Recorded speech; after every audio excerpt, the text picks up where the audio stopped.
Sensasi baru, nikmati waktu.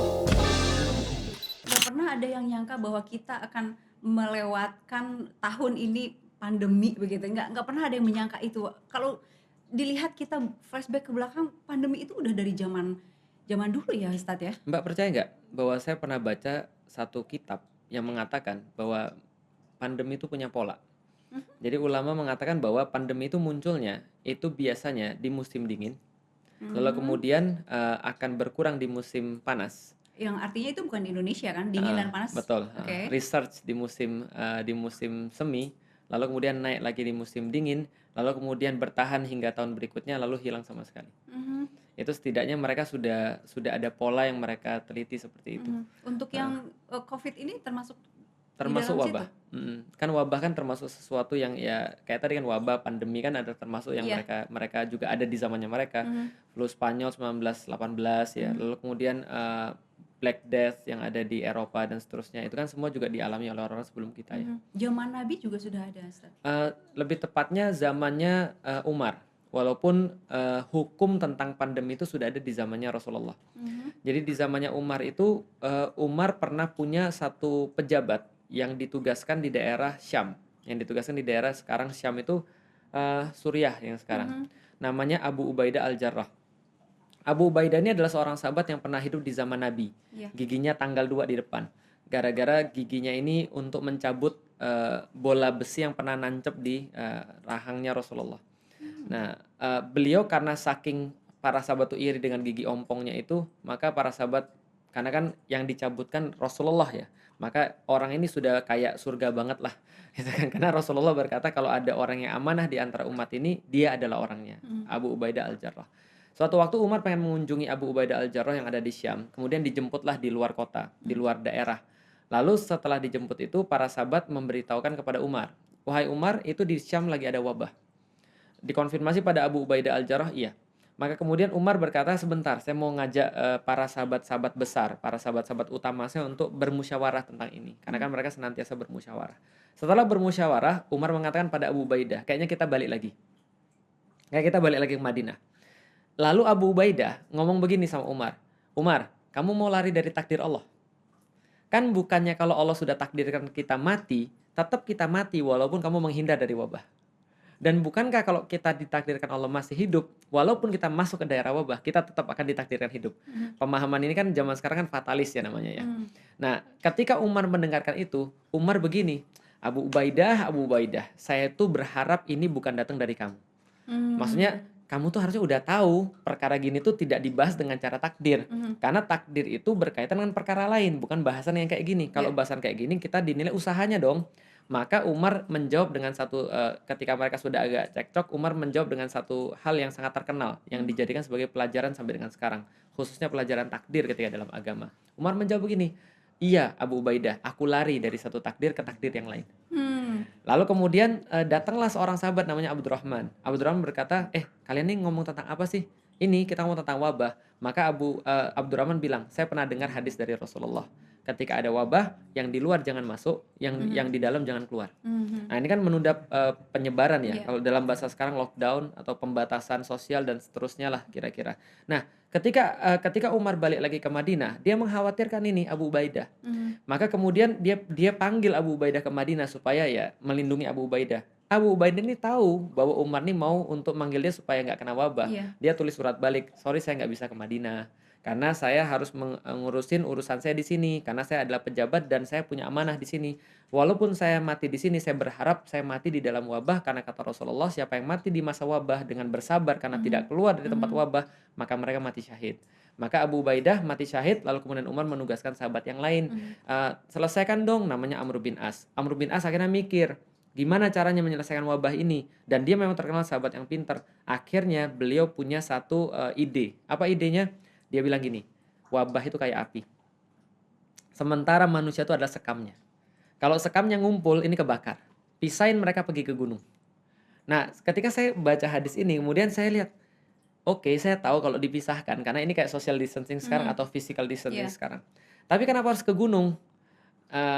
Ternyata setelah ada beberapa orang membahas, saya jadi ngeh. luar biasa nih sahabat satu ini. Kenapa ke gunung? Karena ternyata manusia tuh tidak hanya bisa sakit gara-gara wabah, tapi karena imunitas diri dia. Dan Mhm. imunitas itu paling bagus dinaikkan pertama dengan mental, Mhm. kedua dengan fisik. Dan fisik itu berkaitan dengan air, udara, sama makanan. Oke. Makanya orang-orang yang makanannya sehat, yang udaranya cenderung bagus, yang airnya cenderung pure gitu kan ya, itu lebih tahan terhadap wabah. Mhm. Saya baru ngerti, oh oke, jadi begitu cara para sahabat menyelesaikan problematika wabah itu. Itu pada saat Heeh, itu gitu pada ya. saat di masa Rasulullah dan masa para sahabat ya, kira-kira gitu. Wabah itu selalu sumbernya dari manusia atau tidak? Atau Eh, dari alam nah kita atau kita bahas ya. Ini menarik. Ketika pandemi di rumah baca Quran dan segala macam, ada satu ayat yang came up. Ya sudah kita tahu sih dari dulu dan kita bahas ini tentang musibah. Tapi ketika wabah ini tentu saja itu punya insight lain ya. Kan Quran itu kan sangat insightful. Tergantung dengan kita punya masalah apa, Al-Quran akan relate dengan itu. Ada satu ayat, Zaharul fasadu fil barri wal bahri bima kasabat aydin nas liyuziqahum ba'dallazi amilu la'allakum yarji'un. Kata Allah, telah nyata kerusakan-kerusakan itu baik di daratan ataupun di lautan karena tangan-tangan manusia, bima kasabat aydin nas. Mhm. Artinya adalah cuma manusia punya potensi untuk ngerusak alam dan ngerusak bumi dan lautan dan merusak dirinya Mhm. sendiri. Cuma manusia yang punya potensi. Contoh, Mbak. Sorry ya agak sedikit ekstrim ya Mhm. bahasa saya. Seanjing-anjingnya anjing itu nggak bisa merusak. Mhm. Jadi anjing yang paling anjing pun gitu kan ya, dia nggak bakal bisa merusak bumi, nggak Mhm. mungkin. Separah-parahnya kambing, dia nggak akan bisa merusak bumi. Hanya satu yang bisa merusak bumi, manusia. Kenapa? Karena anjing ikut aturan, kambing ikut aturan. Anjing kalau makan kenyang selesai, Mhm. dia nggak serakah, Mbak. Apalagi makan makanan yang lain ya, makan orang lain nggak serakah. Iya. Monyet yang paling serakah pun dia cuma bisa ngambil pisang di tangan kiri, kanan dipeluk sama kaki.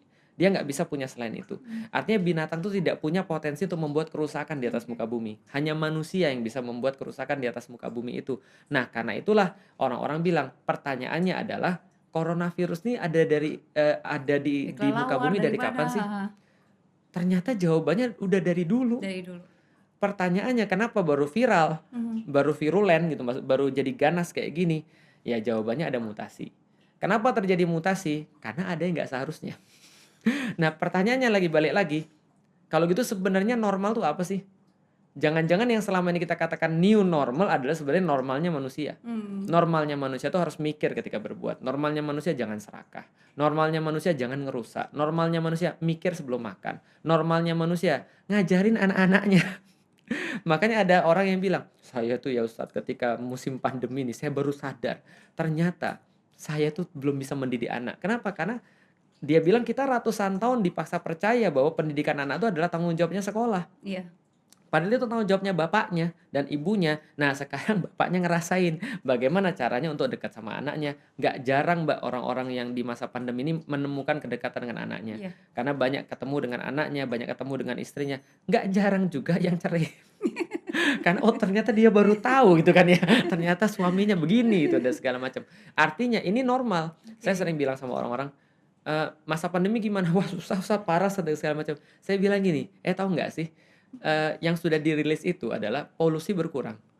Iya. Yang sudah dirilis itu adalah udara lebih baik. Iya. Yang sudah dirilis adalah sungai bertambah Iya. bagus.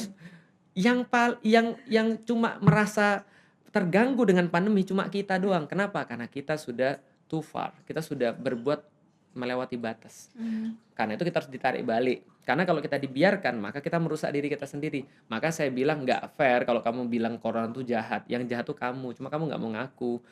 Kamu nyalain orang lain. Sorry, kalau nyarain corona gitu kan ya. Yang jahat tuh corona. Lah kan yang korupsi kan kamu, gitu kan ya. Yang potongin hutan kan kamu, gitu kan ya. Kenapa kamu jadi nyalain corona? Ini banjir, alam sudah mulai marah sama kita.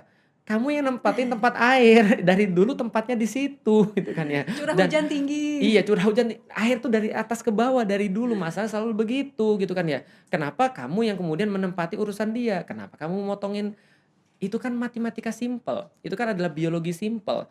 Tanah yang ditutupin pohon itu akan menyerap air Mhm. dan tidak akan terjadi erosi. Tanah yang kamu nggak pakai tanaman akan lebih cepat erosi. Kita kan belajar itu di SD ya, gitu kan ya. Terus kenapa kita jadi menyalahkan yang lain? Padahal yang harusnya disalahkan adalah kita. Nah dalam hal ini saya pikir nggak fair aja ketika corona disalahin. mengutip beberapa kritikus yang ada di Amerika ketika Amerika lagi surging tinggi sekali itu, dia bilang gini, kamu kok nyalain corona sih? Dan kok kamu kayak mengistimewakan corona dibanding penyakit lain? Padahal tahu nggak kamu, kalau kamu nggak kena corona, kamu juga mati karena obesitas. Kamu juga mati gara-gara kanker. Ya. Karena kenapa? Kamu nggak jaga makanmu sih. Kamu rakus sih kan gitu kan ya. Kamu nggak jaga kesehatanmu, kayak gitu-gitu lah kira-kira.